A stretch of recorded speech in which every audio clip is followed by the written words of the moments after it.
नमस्कार मंडळी, स्वागत आहे आपल्या एका नवीन शॉर्ट व्हिडिओमध्ये. आणि आज आपली एकदम टाइम टू टाइम सगळी तयारी झालेली आहे. ऑफिससाठी निघालोय मास्क लावून, कारण का पोल्युशन लेवल थोडी वाढलेली आहे आणि सर्दी खोकला होतो, त्याच्यासाठी मास्क वापरणं फार गरजेचं वाटतंय मला.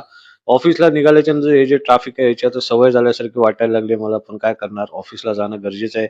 आणि इकडे हे झाडाला बघून ना एवढा असं थकवा जो होता ट्रॅफिकमध्ये अडकल्याचा तो संपूर्ण निघून गेला आणि त्याच उत्साहात मी ऑफिसला येऊन काम करायला सुरुवात केली.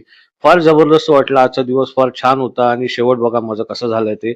आणि ही जी परिस्थिती आहे ना, इकडे येऊन माझी फार म्हणजे अशी भीती वाटते गाडीला चावी लावताना. तुम्हाला पण वाटत असेल, मला कमेंट मध्ये नक्की सांगा. त्यानंतर मी आलो नटराज मार्केटला. इकडे एक वस्तू घ्यायची होती, ती बघा तुम्ही पुढे काय होती ती वस्तू. तुम्हाला ही वस्तू किती रुपयाची वाटते? हे जे कानाला लावतो ते आपण मफलर थंडीचं, मुलांचं, लहान मुलांचं. हे मला वाटलं की 100-150 रुपयाला असेल, पण त्याने थेट मला किंमत सांगितली 300 रुपये, नॉन निगोशिएबल. मला बोलला घ्यायचं तर घ्या प्लीज. बोललो ठीक आहे. आता मुलांचा जर का हट्ट असतो तो आपल्याला पुरवावा लागतोच. मग हा मी घेतले. हे 600 ला 2 घेतले. त्याच्यानंतर एक मास्क घेतले. आणि कधी आलात तर इकडे नक्की व्हिजिट करा. चांगलं शॉप आहे, जबरदस्त आहे. भेटूया अशाच एका नवीन व्हिडिओमध्ये.